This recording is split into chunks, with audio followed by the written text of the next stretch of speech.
새벽녘 동네 아파트 단지의 잔디밭 위로 부드러운 햇살이 내려앉기 시작할 무렵이었다. 고요한 아침 공기를 가르며 한 노인이 천천히 걸음을 옮겼다. 검은 유니폼에 단정한 모자를 쓴 그의 모습은 마치 이 동네의 수호자처럼 느껴졌다. 그의 이름은 박인수. 겉보기에는 평범한 경비원일 뿐이었지만 그의 눈동자 깊은 곳에는 오랜 세월의 이야기가 담겨 있었다. 길을 걷던 어린 소년 민수가 경쾌한 목소리로 다가왔다. 안녕하십니까, 박 할아버지. 박인수 할아버지는 따스한 미소를 지으며 민수의 머리를 부드럽게 쓰다듬었다. 안녕, 민수야. 오늘 아침도 참 맑구나. 그의 목소리에는 누구도 거부할 수 없는 온화함이 배어 있었다. 이웃들은 그를 언제나 친절한 마음씨의 경비원으로만 알았고 그의 과거의 숨은 비밀에는 눈길을 주지 않았다. 아침 8시가 조금 넘은 무렵 아파트 관리실 앞의 작은 카페에서 김 선생님이 경비실 쪽으로 다가왔다. 박 할아버지, 잠시 말씀 좀 나눌 수 있을까요? 김 선생님의 목소리에는 약간의 당황스러움이 섞여 있었다. 네, 김 선생님. 무슨 일이라도 있으신가요? 저희 집 앞에 음식물 쓰레기가 좀 쌓여서 말인데 혹시 정리해 주실 수 있으세요? 박 할아버지는 고개를 가볍게 끄덕이며 말했다. 물론이지요. 제가 바로 처리해 드리겠습니다. 김 선생님은 안도의 한숨을 내쉬며 고맙다는 인사를 전하고는 카페 안으로 들어갔다. 박인수 할아버지는 천천히 걸음을 옮겨 관리실로 향하면서 마치 오래전부터 익숙한 길을 다시 걷는 듯한 표정을 지었다. 관리실 문틈으로 스며드는 아침 빛이 그가 올려다본 낡은 앨범 한 권의 모습을 비추었다. 그 앨범 속에는 젊은 시절 정장을 빛내며 당당하게 서 있던 한 남자의 사진들이 담겨 있었다. 한 장의 사진에서는 단정한 정장을 차려입은 그의 눈빛이 빛나고 있었고 그 모습은 지금의 단순한 경비원 모습과는 상반되었다. 문틈 사이로 지나가던 이모 씨가 낮은 목소리로 중얼거렸다. 예전에는 정말 성공한 분이었는데 지금은 이렇게 조용히 계시다니. 그녀의 말소리는 마치 오래된 소문처럼 바람에 실려 동네 곳곳에 퍼져나갔다. 관리실 박복도에서는 또 다른 대화가 오갔다. 한 젊은 주민이 조심스레 다가와 물었다. 할아버지, 저희 302호 집 안이 좀 어수선한데 혹시 청소 좀 도와주실 수 있으세요? 박 할아버지는 미소를 지으며 고개를 끄덕였다. 물론이지. 잠시만 기다려주게. 그의 말투에서는 언제나처럼 따뜻한 배려심이 묻어났다. 그는 한 걸음 한 걸음마다 동네 사람들과 가벼운 인사를 주고받으며 천천히 일을 처리해 나갔다. 어느새 그의 손길로 깔끔해진 집 앞 마당을 보며 주민들은 그를 단순한 경비원으로만 생각했지만 그가 건네는 한마디 한마디에는 그 누구도 모를 깊은 사연과 인내가 담겨 있었다. 잠시 후 한 젊은 여성 주민이 문 앞에서 그를 불렀다. 할아버지, 저희 집 현관 주변 정리 좀 부탁드려도 될까요? 꽃들이 너무 엉켜 있었어. 알겠네. 걱정 마게. 금방 정돈해 놓겠네. 박 할아버지는 부드러운 음성으로 대답하며 여성 주민의 손을 살며시 잡아 따뜻한 눈빛으로 보았다. 정말 고맙습니다, 할아버지. 언제나 이렇게 친절하시다니. 다들 서로 도우며 살아가는 동네니까 말이지. 그의 대답은 한없는 여유와 동시에 묵직한 의미를 지니고 있었다. 그러나 동네 구석구석에는 박인수 할아버지의 과거를 암시하는 작은 단서들이 곳곳에 남아 있었다. 관리실 한켠에 걸린 오래된 사진 액자, 벽에 붙은 낡은 포스터, 한 장에는 박인수, 성공의 전설이라는 문구와 함께 젊은 시절에 그가 눈부시게 빛나던 모습이 담겨 있었다. 몇몇 주민들은 그 모습을 보며 속삭였다. 저게 바로 그 경비원 할아버지시군. 믿을 수 없네. 글쎄, 지금은 우리 동네의 든든한 수호자 같기도 하고. 하지만 박 할아버지는 그런 소문이나 시선에 개의치 않는 듯 그저 자신의 일상에 충실했다. 그의 발걸음은 느리지만 확고했고 하루하루를 묵묵히 살아가며 주변의 작은 부탁들을 하나하나 해결해 나갔다. 동네 사람들은 그가 건네는 한마디 한마디 속에 겉으로 드러나지 않는 깊은 인생의 흔적을 감지할 수 없었을 뿐이었다. 한참을 걸은 후 박인수 할아버지는 잠시 벤치에 앉아 지나가는 주민들의 모습을 바라보았다. 그때 한 이웃 아저씨가 다가와 말을 걸었다. 박 할아버지, 오늘 아침도 수고 많으십니다. 고맙네. 너희 모두가 편안한 하루를 보내길 바라는 마음이지.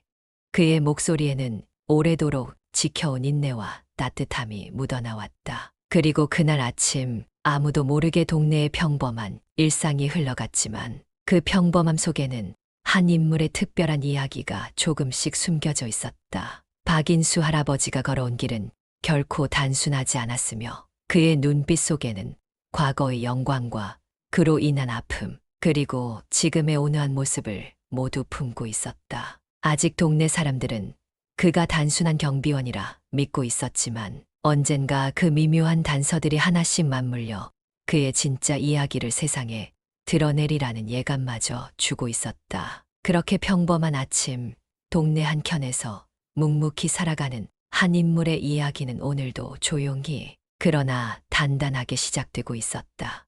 늦은 아침 아파트 단지의 고요한 복도에는 따스한 햇살이 내려앉고 있었다. 박인수 할아버지는 언제나처럼 정갈한 유니폼을 입고 천천히 걸으며 이웃들에게 인사를 건넸다. 그날 복도 한켠에서 이정우 씨가 조심스레 다가와 물었다. 할아버지, 오늘도 건강해 보이세요. 그런데 전에 한때 큰 기업의 CEO이셨다는 얘기를 들었는데 그게 사실인가요?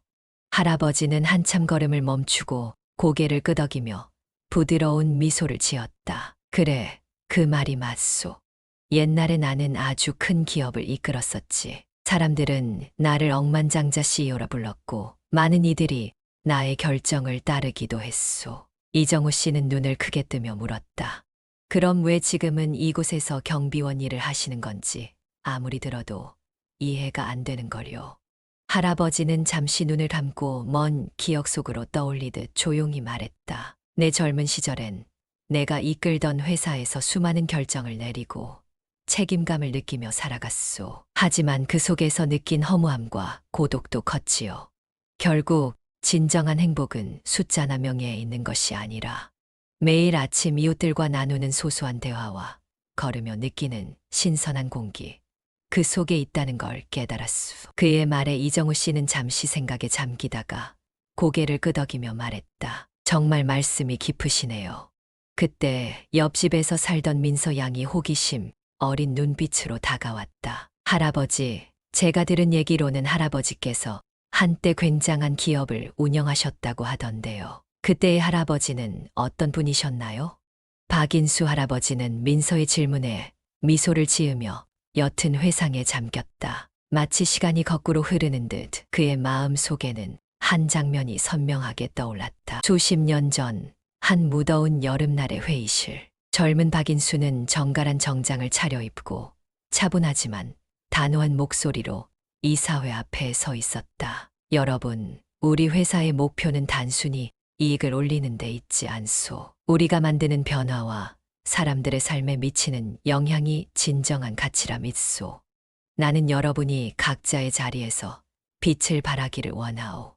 회의실은 순간 고요해졌고 한 중역이 조심스레 입을 열었다. 인수 씨, 당신의 말에는 진심이 담겨 있소. 하지만 큰 기업의 수장을 맡으면서도 이렇게 사람 한 사람을 생각하실 수 있다니. 젊은 박인수는 창밖을 바라보다가 단호하게 대답했다. 내게 있어 가장 중요한 건 바로 사람이오. 매일의 결정이 우리 사회에 어떤 영향을 미치는지, 그리고 그 결정들이 사람들의 삶을 어떻게 변화시키는지 항상 고민해왔소. 그러나 어느 순간 수많은 서류와 숫자들 속에서 나는 진짜 나를 잃어버리고 있었음을 깨달았소. 그때 가까운 동료이자 친구였던 김상민 중역이 조용히 물었다. 인수 씨, 왜 그렇게까지 모든 걸 내려놓으셨는지요? 그때의 당신은 정말 빛나는 리더였소. 젊은 박인수는 한참을 생각한 후 조용히 말했다. 나는 늘 사람들과 직접 소통하고 그들의 미소 속에서 나의 존재를 확인하고 싶었소. 거대한 회의실과 화려한 명예보다 한 사람의 얼굴을 마주하며 진심을 나누는 것이 더 값진 일이라는 걸 알게 되었소. 그래서 결국 내가 진정 원하는 삶을 위해 모든 걸 내려놓고 새로운 길을 걷기로 결심했소. 현재로 돌아온 박인수 할아버지는 민서의 눈을 바라보며 조용히 말을 이었다. 그때의 나는 많은 이들에게 존경받는 사람이었지만 동시에 외로움과 무게를 많이 느꼈었소. 결국 진정한 행복이란 건 높고 먼 곳에 있지 않고 바로 이 작은 동네, 이곳에서 여러분과 함께하는 소소한 대화와 웃음 속에 있다는 걸 깨달았소. 민서는 감탄하며 속삭였다. 할아버지, 정말 멋지세요. 그렇게 큰 길을 걸어오시고도 지금 이 자리에서 이렇게 소박하게 행복을 찾으신다니. 이정호 씨도 덧붙였다. 할아버지의 이야기를 들으니 우리 모두가 진짜 중요한 건 서로에게 다가가고 마음을 나누는 거라는 걸 다시 한번 생각하게 되네요. 박인수 할아버지는 고개를 끄덕이며 미소 지었다. 내게는 매일 아침 동네 사람들과 눈을 맞추며 인사를 나누는 이 시간이 무엇보다 소중하오.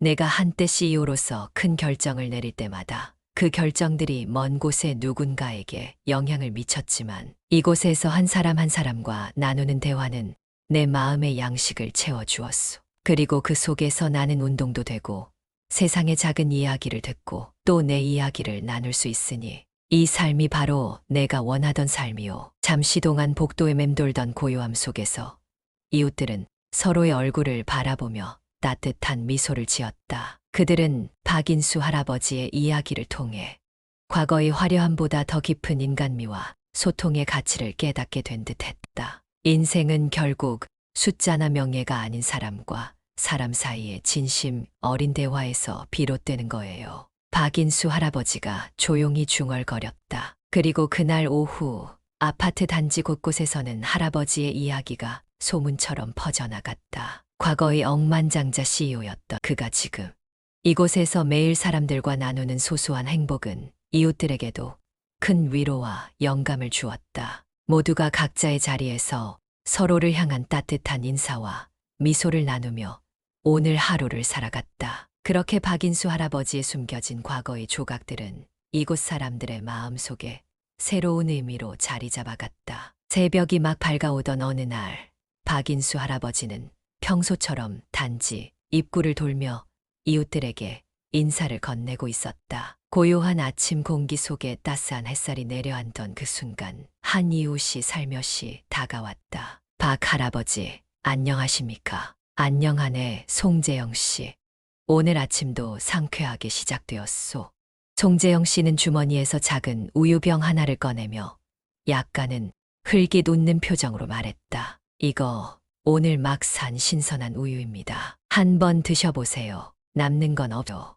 박인수 할아버지는 눈을 반짝이며 우유병을 받아들였다. 고맙네. 요즘 같은 날엔 이런 신선한 우유 한 병이 큰 힘이 되지. 그는 여느 때처럼 인자한 미소로 대답하며 별다른 의심 없이 우유병을 품에 안았다. 송재영 씨는 말없이 고개를 끄덕이고는 서둘러 발길을 돌렸다. 할아버지는 그 말투에 특별한 이상함을 느끼지 못한 채 평소 하던 대로 단지를 순찰하기 시작했다. 오전 시간이 지나며 할아버지는 경비실으로 돌아와 잠시 쉬고자 의자에 앉았다. 그런데 몇 분 후부터 그의 얼굴에는 고통의 그림자가 서서히 드리워지기 시작했다. 배가 왜 이러지? 자신도 모르게 중얼거리는 할아버지는 손으로 배를 부여잡았다. 그때 동료 경비원 김영식 씨가 다가와 걱정스런 목소리로 물었다. 할아버지, 괜찮으신지요? 얼굴이 창백하신데 오늘 아침에 드신 우유 때문인가요? 우유라 송재영 씨께서 건네주신 우유라 했었지. 처음엔 별일 없을 줄 알았는데. 박 할아버지는 고개를 저으며 힘겹게 웃음을 지으려 했지만 곧 아픈 기색이 드러났다. 김영식 씨는 눈살을 찌푸리며 말했다. 할아버지, 지금 바로 병원에 가셔야 합니다. 이런 증상이 계속된다면, 아니, 잠깐 참아보겠네. 잠시 후 괜찮아질 거라 믿네. 그러나 시간이 흐르면서 할아버지의 불편함은 점점 심해졌다. 화장실을 자주 들락거리게 되었고 경비실에서도 제대로 업무를 보지 못할 정도로 고생하는 모습이 나타났다. 저녁 무렵 동네 복도에는 걱정 섞인 목소리들이 오가기 시작했다. 한 이웃인 이정우 씨가 할아버지 곁에 다가와 조심스레 물었다. 박 할아버지, 오늘 몸이 많이 힘들어 보이세요. 혹시 아침에 드신 우유 때문에 그런 건 아닌지요? 그럴 리 없소. 단지 우유가 몸에 잘 맞지 않는 모양이네. 할아버지는 여전히 담담한 어조로 대답했으나 눈에는 이미 고통이 서려 있었다. 그때 송재영 씨가 다시 모습을 드러내며 무심한 표정으로 말했다. 어머, 박 할아버지. 오늘 몸이 좀 안 좋으신 것 같네요. 우유가 안 맞으신 건지요? 그의 말투에는 진심보다는 조롱 섞인 냉소가 스며들어 있었다. 송재영 씨, 아침에 주신 우유가 문제였던 건가요? 할아버지는 힘겹게 물었다. 아, 그 우유요? 그냥 신선한 우유라고요. 특별한 건 없었는데 어쩌면 운이 없으신 모양입니다만. 송재영 씨는 한동안 말을 흐리다가 어깨를 으쓱이며 덧붙였다. 저는 그저 작은 호의일 뿐입니다. 이런 일로 걱정하실 필요는 없겠지요. 이정호 씨가 단호하게 끼어들었다. 송재영 씨, 우유 한 병으로 이렇게 큰 고생을 하실 일이 있다고 생각하십니까? 우리 동네에서 이런 일이 다시는 있어서는 안 됩니다. 그러나 송재영 씨는 눈길을 피하며 말했다. 저는 제 행동에 책임을 질 생각입니다만 할아버지께서 빨리 회복하시길 바랍니다. 며칠이 지나면서 박인수 할아버지는 지속되는 위장 문제와 잦은 복통으로 인해 일상에 큰 어려움을 겪게 되었다. 경비실 앞에서 인사를 건넬 때마다 그의 표정에는 평소의 따스한 미소 대신 어딘가 씁쓸한 그림자가 드리워졌다. 어느 오후 김형식 씨가 조용히 물었다. 할아버지, 이 일이 단순한 우연이 아니라고 생각되시는 건가요? 혹시 누군가 일부러 그런 약을 섞은 건 아닙니까? 박인수 할아버지는 잠시 침묵하다가 조용히 답했다. 나는 언제나 이웃들의 선의를 믿어왔소. 다만 오늘 같은 일로 마음 한구석이 아프구려. 그의 눈빛은 고통과 실망, 그리고 묵묵한 인내를 담고 있었다. 김형식 씨가 한숨을 쉬며 덧붙였다. 할아버지, 이번 일로 우리 동네에 작은 균열이 생긴 것 같소. 사람들의 무례함이 이렇게 큰 상처를 남길 줄이야. 그래, 그렇소. 하지만 나는 이웃들과의 소통을 포기할 수 없소. 아픔도 지나가리라 믿네.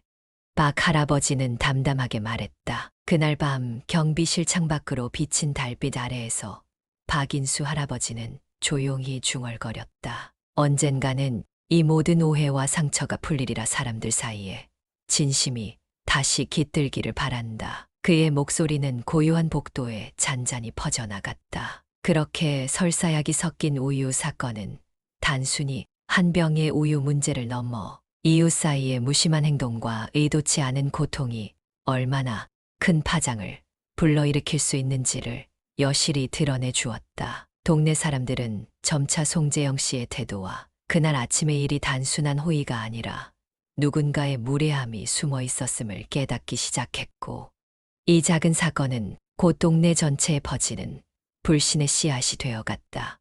회사의 로비는 평소보다도 한층 고요해 보였다. 아침 햇살이 창을 통해 들어와 대리석 바닥 위에 길게 그림자를 들이우고 직원들은 각자의 일터로 향하기 위해 분주히 움직이고 있었다. 그날 이 회사에 새로 입사한 젊은 직원 민주는 로비 한쪽에 걸린 대형 초상화 앞에서 멈춰섰다. 잠깐, 이분.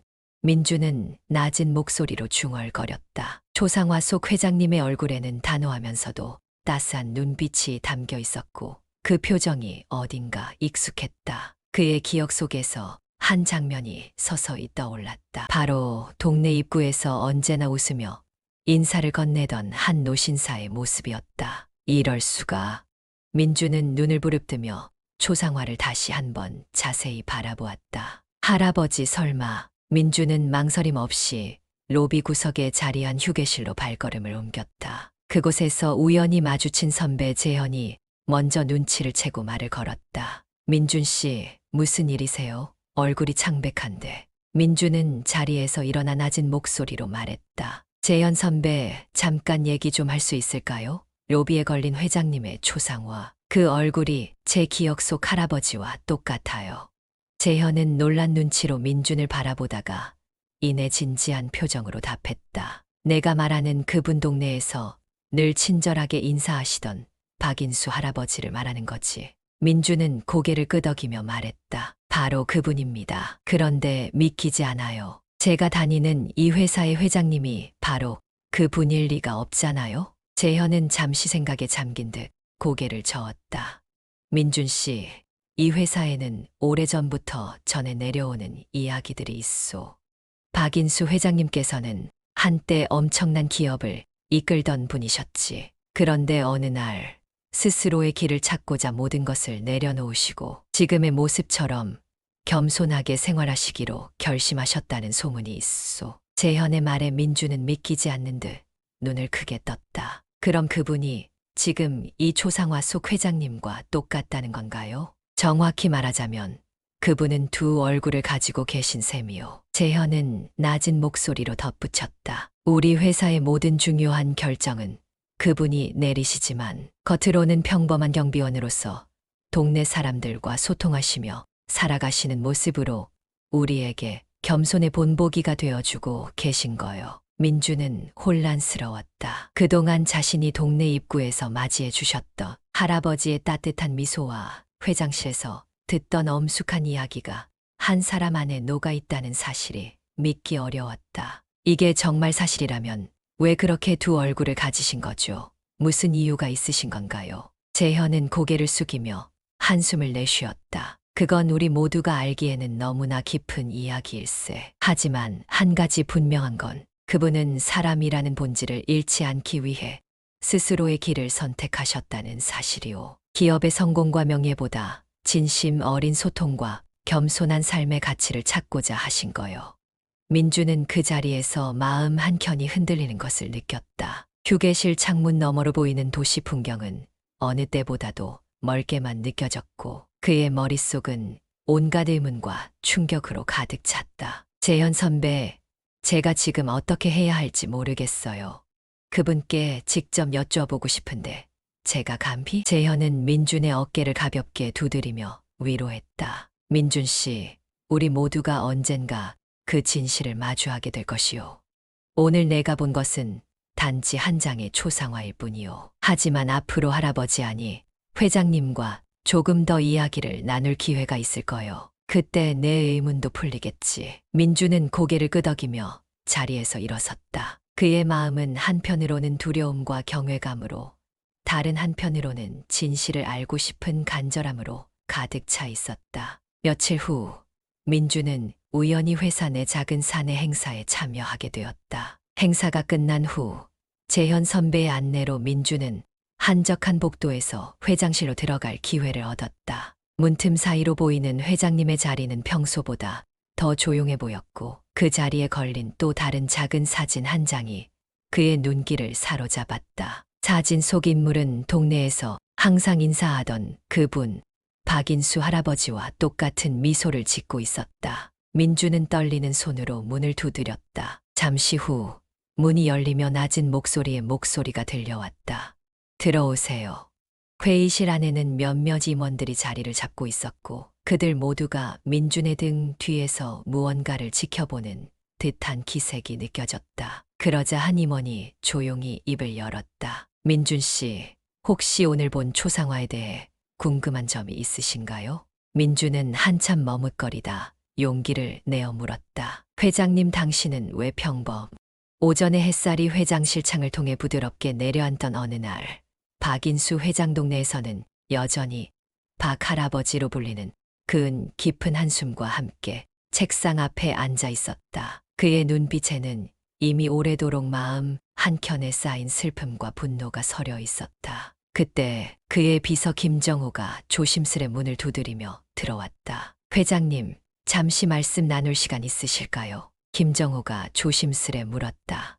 박인수 회장은 조용히 고개를 끄덕이며 답했다. 네, 정호 씨. 무슨 일이 있나? 김정호는 한숨을 내쉬며 말을 이었다. 요즘 송재영 씨께서 계속해서 동네에서 무례한 행동을 하시더군요. 지난번 우유 사건 이후에도 할아버지께 불필요한 모욕을 일삼으시고 회사에서도 그의 아들인 송동현 씨가 불필요한 주목을 받게 되어 불편함을 호소하고 있습니다. 박인수 회장의 눈빛이 잠시 흔들렸다. 그래, 그 인간은 나의 진짜 신분을 모른 채 무례한 행동을 계속하고 있지. 내게 쌓인 상처는 그 사람의 행동에서 비롯된 것이네. 잠시 침묵이 흘렀다가 회장은 결연한 목소리로 말했다. 내가 한때 많은 이들의 존경을 받았던 그 시절이 있었지만 지금 이 순간 나는 내 방식대로 옳은 길을 걷고 있다고 믿네. 정호 씨, 송재영 씨의 아들 송동현 씨를 지방 전근시키겠네. 그에게 우리 회사의 새로운 지경을 체험하게 함으로써 그 가족에게도 내 의사를 전달할 것이네.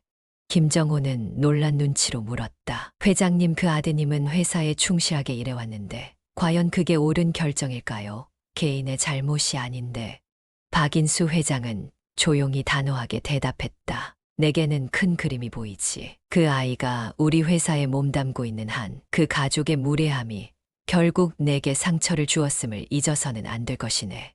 때로는 단호한 결정이 불가피하다는 것을 우리 모두가 알아야 하네. 저녁 노을이 창문을 붉게 물들인 어느 날, 송재영의 집 거실은 정적에 쌓여 있었다. 창밖에서는 비가 잔잔히 내리고 있었고 집 안에는 오랜 침묵이 무겁게 내려앉은 듯했다. 그 순간 현관문이 세게 열리며 송동현이 거실로 들어섰다. 그의 얼굴에는 분노와 좌절이 번져 있었고 눈빛은 얼어붙은 듯 날카로웠다. 아버지.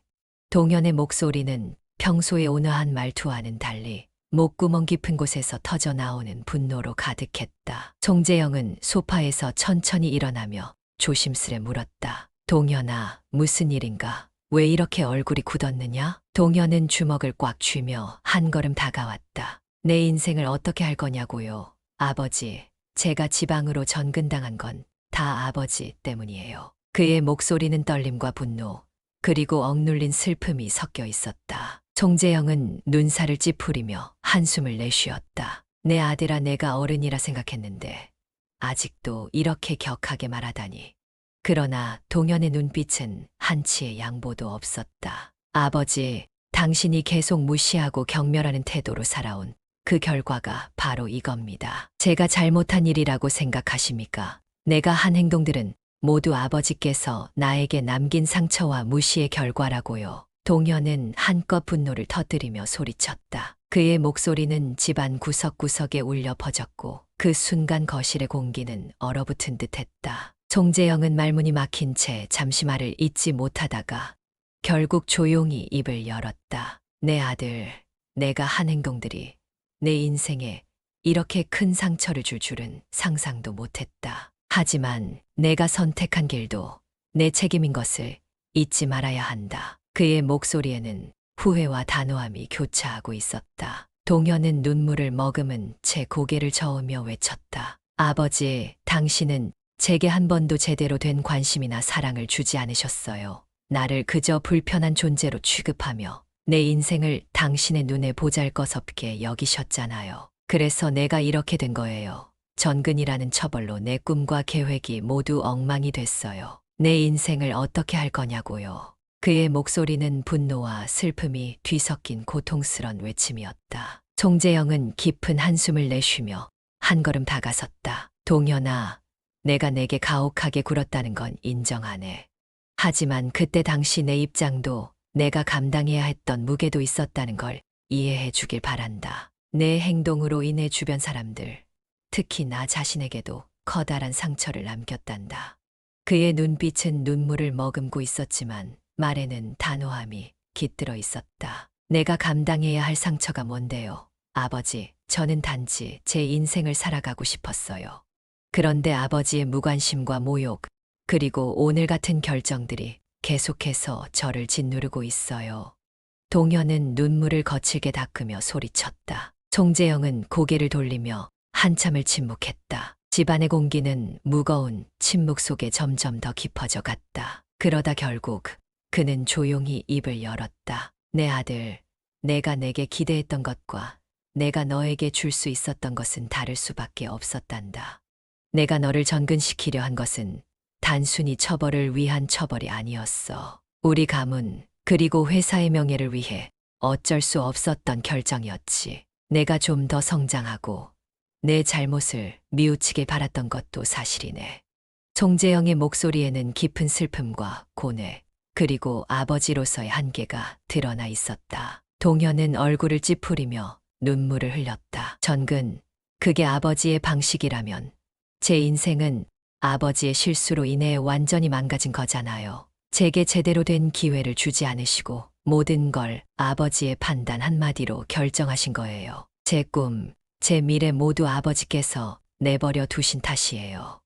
그의 목소리는 분노뿐만 아니라 깊은 상처와 절망이 담겨 있었다. 송재영은 동현의 눈물을 보며 멈칫했다. 그리고는 천천히 다가가 그의 어깨에 손을 얹으며 말했다. 동현아, 내가 지금이라도 모든 걸 바로잡아 줄 수 있다면 아버지는 그럴 수 없단다. 내가 어른이 되어야 할 때 내 선택의 결과의 책임을 져야 하는 법이지. 내가 최선을 다해 내게 길을 열어주려 했지만 결국 내가 선택한 길이 우리 모두를 이렇게 갈라놓았구나. 그의 목소리에는 깊은 후회와 안타까움이 묻어 있었다. 두 사람은 서로의 눈을 바라보다가 마치 얼어붙은 시간 속에서 각자의 상처를 꺼내놓은 듯 말없이 서 있었다. 그 순간 가정 내의 갈등은 단순한 의견 충돌을 넘어 서로 다른 세대 간, 서로 다른 가치관의 충돌로 깊어져 갔다. 어둠이 깔린 거실에서 송동현과 송재영은 서로의 아픔을 마주하며 앞으로 어떤 길을 걸어야 할지에 대한 무거운 숙제를 안고 있었다. 그날 밤, 비는 여전히 창밖에서 조용히 내렸고 두 사람의 마음에도 비처럼 쏟아지는 눈물이 고요히 흘러내렸다. 해가 기울어 저녁 노을이 아파트 단지의 잔디밭을 붉게 물들일 무렵 박인수 할아버지는 언제나처럼 단지 입구를 돌며 조용히 인사를 건네고 계셨다. 그의 발걸음은 여전히 느리지만 그 안에는 세월이 빚어낸 깊은 인내와 따뜻한 온기가 묻어나고 있었다. 그런데 이날 평소와는 다른 발걸음 소리가 들려왔다. 송재영 씨가 무거운 마음을 안고 경비실 쪽으로 천천히 다가오는 것이었다. 송재영 씨는 몇 달 전 우유 사건과 그 후 벌어진 일들을 곱씹으며 자신의 행동에 깊은 후회를 느끼고 있었다. 경비실 앞 작은 정원 벤치에 앉아 계시던 박인수 할아버지는 송재영 씨가 다가오는 것을 보자마자 조용히 자리에서 일어나 인사를 건넸다. 송재영 씨, 이렇게 늦은 시간에 무슨 일로 오셨소? 할아버지의 목소리는 평소처럼 온화했고 눈빛에는 묵은 슬픔과 함께 따뜻한 이해가 담겨 있었다. 송재영 씨는 깊은 한숨을 내쉬며 머뭇거리다 결국 눈을 마주하며 조심스레 입을 열었다. 박 할아버지, 제가 정말 큰 잘못을 했습니다. 그의 목소리는 떨렸고 눈가에는 미처 닦아내지 못한 눈물이 고여 있었다. 할아버지는 한참을 잠시 침묵을 지키다 부드럽게 물었다. 무슨 말인지 자세히 말해보시오. 내가 들어주겠네. 송재영 씨는 눈을 내리깔며 천천히 말했다. 예전에 아침에 건네드린 우유, 그 우유에 설사약이 섞여 있었던 사건을 기억하실 겁니다. 당신아는 그저 장난이라 생각하며 혹은 누군가를 시험해보고자 했던 무모한 행동이었소. 하지만 지금 돌이켜보면 그 행동이 당신께 얼마나 큰 고통과 불편을 드렸는지 깨닫게 되었습니다. 그는 한숨을 내쉬며 말을 이었다. 저는 제 행동을 정당화할 수 없소. 동네 사람들 앞에서 그리고 회사에서도 당신을 무시하고 괴롭혔던 제 태도가 얼마나 경솔했는지 뼈저리게 느끼고 있소. 이 모든 일로 인해 제 가족도 고통받았고 결국 아들의 미래까지 망가뜨리고 말았소. 할아버지는 송재영 씨의 진심 어린 눈빛을 바라보며 고개를 천천히 끄덕였다. 내 말이 옳소, 송재영 씨. 누구나 실수를 할 수 있소. 그러나 그 실수를 인정하고 뉘우치며 사과하는 일은 또 다른 용기인 법이지. 그의 목소리에는 따뜻한 위로와 함께 한 사람의 인생을 온전히 받아들이려는 깊은 자비가 묻어났다. 송재영 씨는 눈물을 삼키며 말했다. 저는 그동안 제 잘못을 회피하고 남에게 화를 내며 살아왔습니다. 하지만 지금 이 순간 박 할아버지 앞에서 진심으로 사과드리고 싶소. 제 행동이 당신께 상처가 되었음을 깊이 반성합니다. 부디 용서해 주십시오. 할아버지는 잠시 생각에 잠긴 듯 했다. 복도 창밖으로 붉게 물든 하늘을 바라보다가 다시 송재영 씨를 보며 잔잔하게 웃음을 지었다. 송재영 씨, 인생은 누구에게나 실수가 있는 법이요. 중요한 것은 그 실수를 통해 배우고 다시는 같은 길을 걷지 않으려는 의지일세. 그는 잠시 말을 멈추고 따뜻한 눈빛으로 덧붙였다. 내가 오늘 여기 앉아 있는 것도 여러 사람의 실수를 용서하고 그들을 다시 품어 안으려는 마음 때문이오. 너의 사과를 받아들이겠소. 하지만 앞으로는 진심으로 남을 대하길 바라네. 송재영 씨는 고개를 숙이며 한동안 아무 말도 하지 못했다. 마침내 그는 힘없이 떨리는 목소리로 말했다. 감사합니다.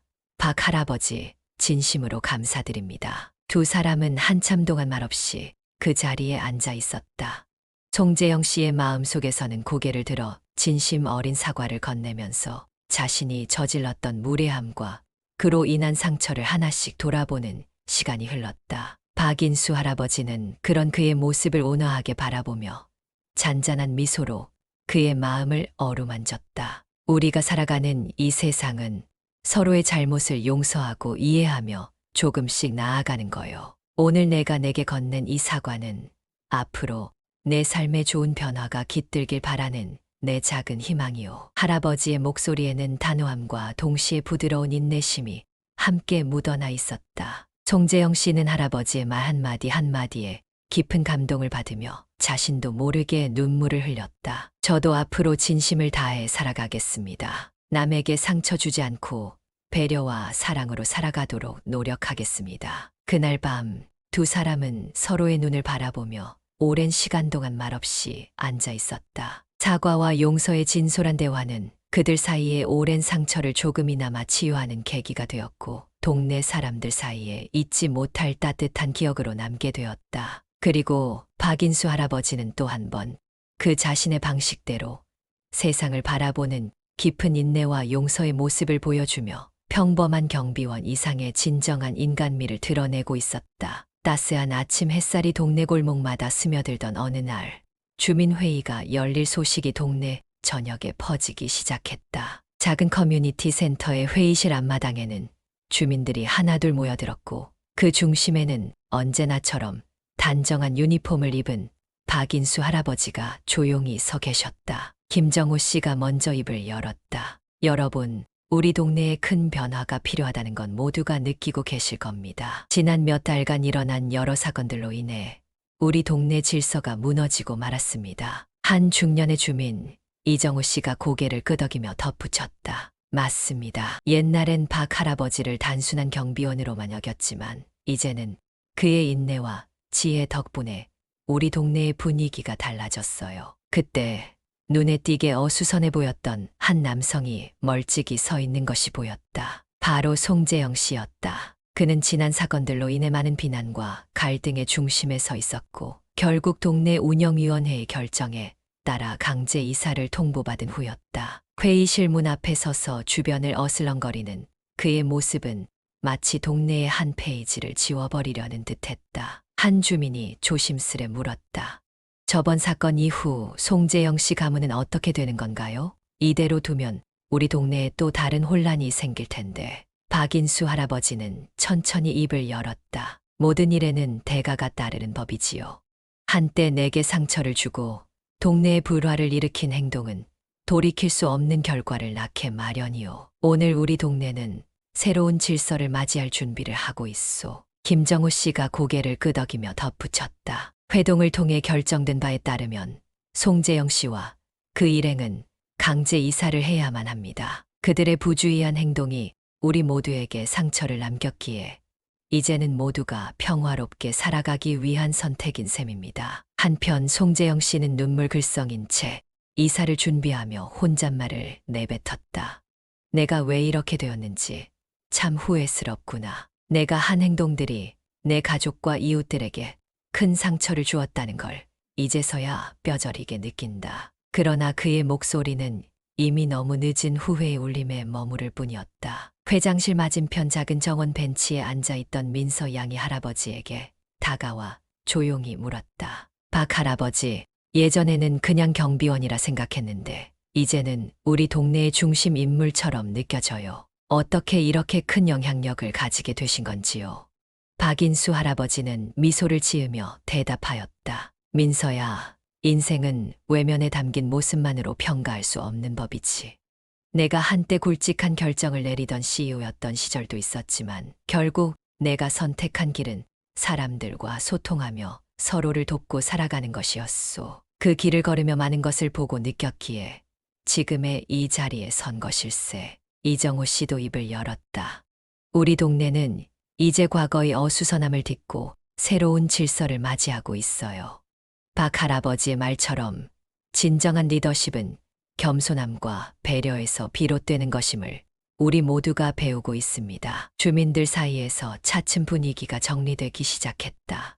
불필요한 갈등과 상처가 서서히 치유되며 이웃들은 서로를 이해하고 도우려는 마음가짐으로 변해갔다. 김정호 씨가 다시 한번 강조했다. 오늘 우리 모두는 한 마음으로 새로운 출발을 해야 합니다. 송재영 씨 가문이 떠난 자리는 채워질 수 없겠지만 그 자리를 우리가 함께 만들어갈 새로운 질서와 따뜻한 이웃애로 채워나가야 하겠지요. 잠시 후 한 주민이 박인수 할아버지에게 다가와 조용히 물었다. 박 할아버지, 앞으로도 우리 동네에 계속해서 당신의 지혜와 온정을 부탁드립니다. 예전에는 당신을 단순히 경비원으로만 보았지만 이제는 우리 모두의 삶의 일부가 되어 주셔야 하지 않을까요? 박인수 할아버지는 고개를 숙이며 부드럽게 대답하였다. 나는 언제나 여러분과 함께 걸어가고 싶소.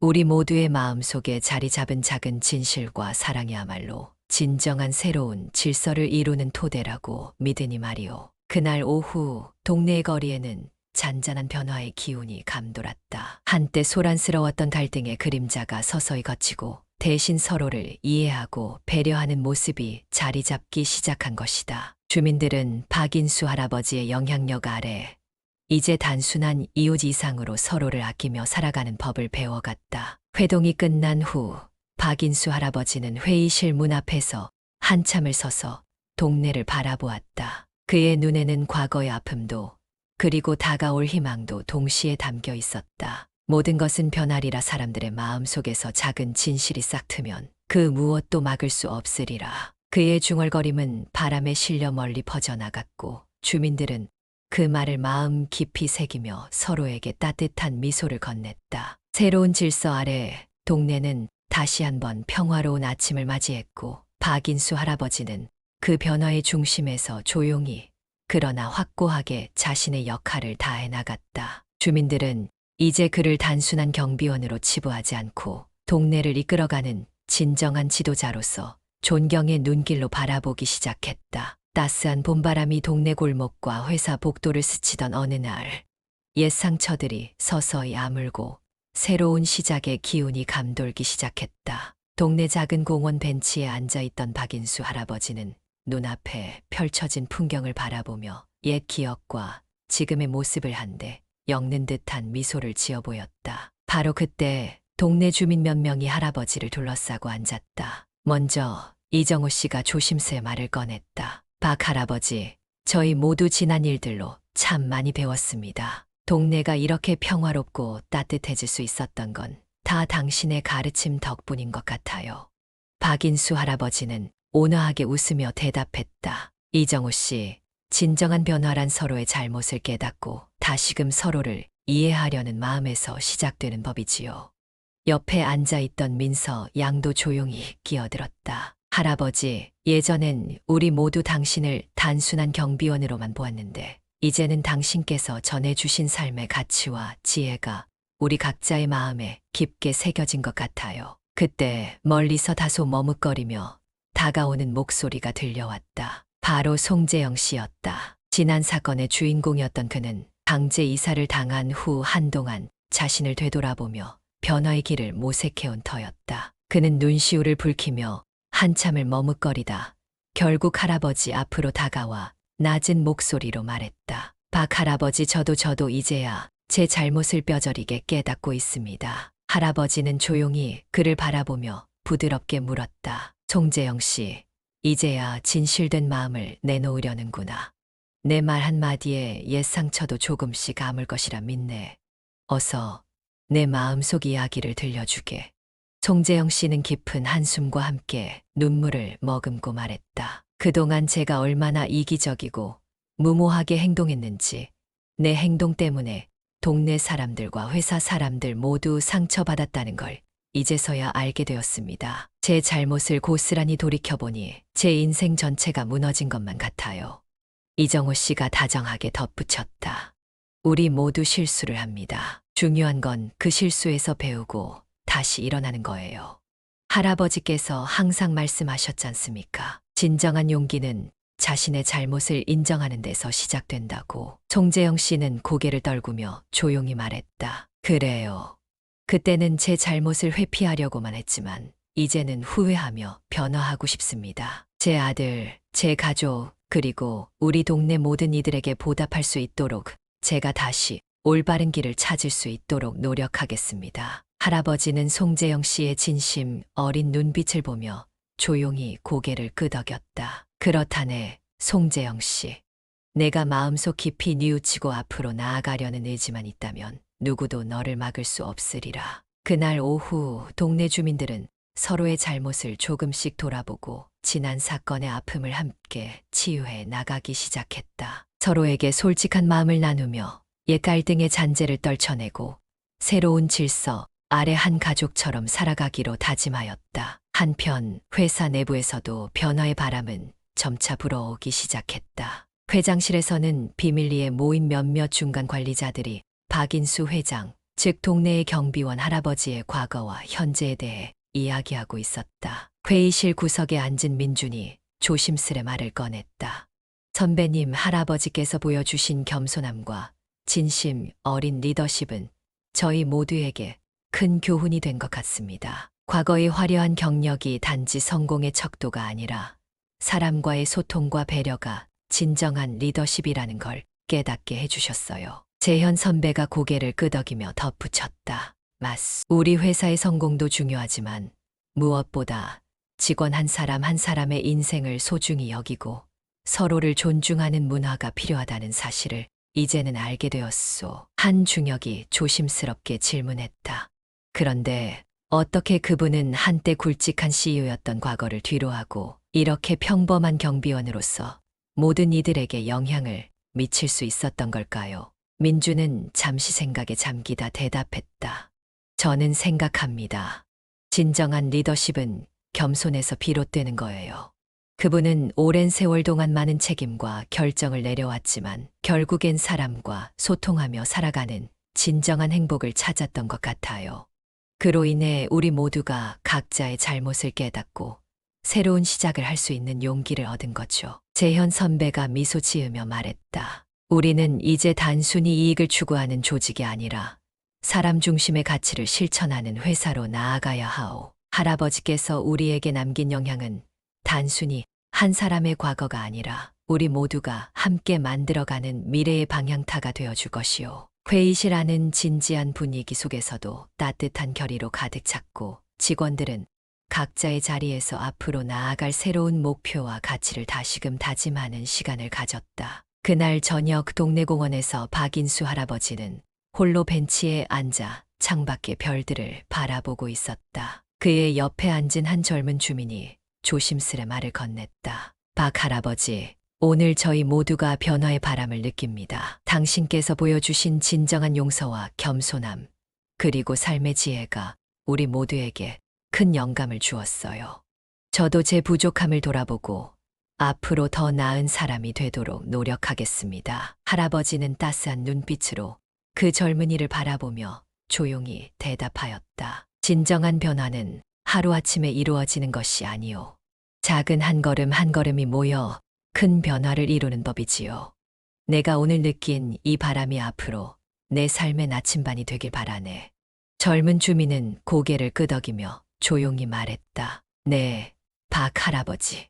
앞으로도 당신의 말씀을 가슴에 새기고 진심을 다해 살아가겠습니다. 그렇게 동네와 회사, 그리고 각 가정 속에서 변화의 바람은 잔잔하지만 확실하게 불어오기 시작했다. 박인수 할아버지의 과거와 현재가 하나로 연결되며 이웃들과 직원들, 그리고 가족들은 각자의 잘못을 깨닫고 진정한 삶의 가치를 배워나갔다. 그리고 그 변화는 결국 모두가 서로를 이해하고 존중하며 살아가는 새로운 세상을 만들어가는 작은 씨앗이 되어 퍼져나갔다. 해질녘 동네 작은 광장에서 주민들과 회사 동료들이 한자리에 모였다. 오늘은 오랜 시간 동안 쌓인 이야기들이 마침내 결실을 맺는 날이었다. 공원 한켠에는 따스한 조명이 비치고 그 중심에는 언제나처럼 겸손한 미소를 머금은 박인수 할아버지가 자리하고 계셨다. 주민 대표인 이정호 씨가 먼저 입을 열었다. 여러분,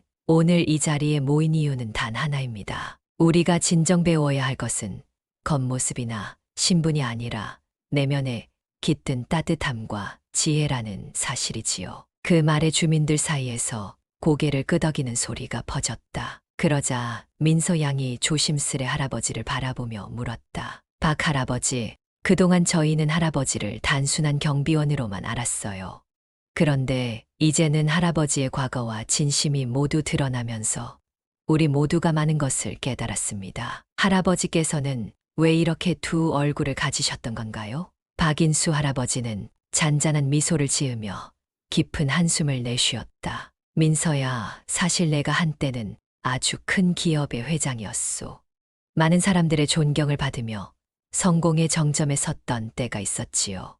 하지만 그때 나는 외면의 화려함과 명예에 집착하였고 그 과정에서 내 마음은 점점 차가워졌소. 주변에서 조용히 귀 기울이던 한 젊은 회사 직원 민준이 고개를 들며 물었다. 그러면 회장님께서는 왜 지금 이 동네에서 경비원으로 일하시며 우리와 이렇게 소통하시는 건가요?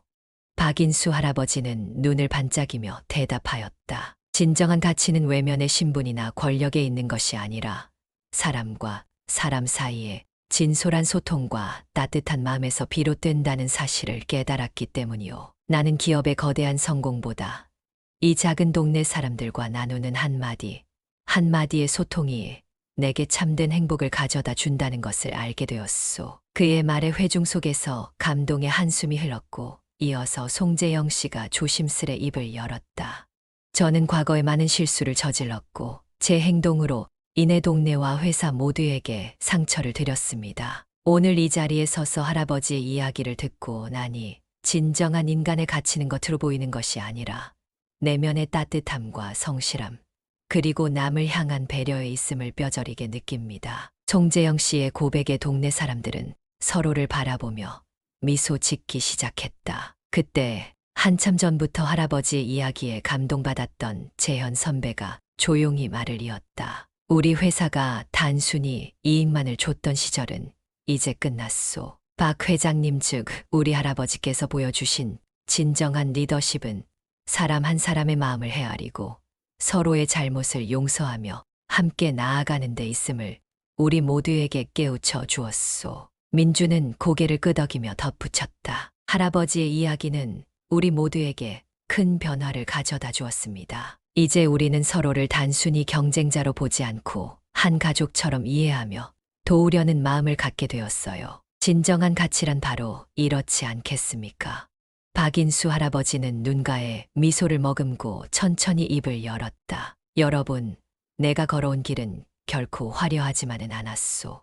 오히려 수많은 고난과 외로움 속에서 한 가지 분명한 진리를 깨달았소. 바로 진정한 인간의 가치는 신분이나 지위가 아니라 서로를 이해하고 따뜻하게 감싸 안을 줄 아는 마음에 있단 말이오. 내가 예전에 화려한 성공에 매몰되었던 때도 있었지만 결국 나는 모든 것을 내려놓고 이 작은 동네에서 이 소박한 삶 속에서 진실된 사랑과 소통을 찾았소. 그의 말에 주민들은 가슴 깊이 울림을 느꼈고 회사 사람들 역시 오랜 시간 동안 쌓아온 외적인 성공보다 내면의 가치를 되돌아보게 되었다. 한참 후 이정호 씨가 다시 입을 열며 말했다. 할아버지, 오늘 당신의 진솔한 이야기를 들으면서 우리 모두가 깨달았습니다. 진정한 가치는 외부에서 주어지는 것이 아니라 스스로 마음 속에서 만들어가는 것이므려. 앞으로 우리 동네와 회사는 그 가치를 중심으로 서로를 이해하고 존중하는 공동체가 될 것입니다. 주민들 사이에서는 따뜻한 박수와 미소가 번졌고 회사 직원들은 서로 격려하며 앞으로 나아갈 의지를 다졌다. 민서 양이 할아버지의 손을 잡으며 작게 말했다. 저는 앞으로도 할아버지의 말씀을 가슴에 새기며 진심으로 살아가겠습니다. 진정한 가치는 바로 내면의 따뜻함과 지혜에 있음을 잊지 않을게요. 박인수 할아버지는 그런 민서 양의 말을 들으며 한결같은 미소로 대답하였다. 내게 주어진 시간 동안 내가 배운 이 진리를 여러분 모두가 기억해 주길 바란다네. 우리 모두가 서로를 존중하며 따뜻한 마음으로 살아갈 때 이 세상은 훨씬 더 밝아질 것이요. 그날 밤 광장에 모인 사람들은 서로의 이야기를 나누며 한때 흩어졌던 마음들이 다시 하나로 모여드는 것을 느꼈다. 회사와 동네, 그리고 각 가정 속에서 진정한 가치는 외적인 신분이 아니라 서로에게 베푸는 작은 관심과 사랑, 그리고 그 속에서 자라나는 내면의 지혜임을 다시 한번 깨달은 것이다. 그리고 박인수 할아버지는 그 모든 변화를 바라보며 조용히 중얼거렸다. 진정한 가치는 결국 우리가 서로를 얼마나 사랑하고 이해하느냐에 달렸소. 오늘 이 자리가 여러분 모두의 새로운 시작이 되길 진심으로 바라네. 그의 말은 잔잔한 바람에 실려 한 사람 한 사람의 마음 속 깊이 스며들었고, 모두는 그날 이후로 내면의 소중한 가치를 잊지 않고 살아가기로 다짐하며 새로운 내일을 향해 한 걸음씩 나아가기 시작하였다. 여러분, 오늘 들려드린 이야기처럼 진정한 가치는 겉모습이나 지위가 아니라 우리 마음 속에 피어나는 따뜻한 소통과 배려에 있다는 메시지를 전해드리고 싶었습니다. 만약 이 사연이 여러분의 마음에 작은 울림과 변화를 불러일으켰다면 구독과 좋아요, 알람 설정으로 앞으로도 함께해 주시길 부탁드립니다. 여러분의 한마디가 또 다른 진심 어린 이야기를 만들어 갑니다. 감사합니다.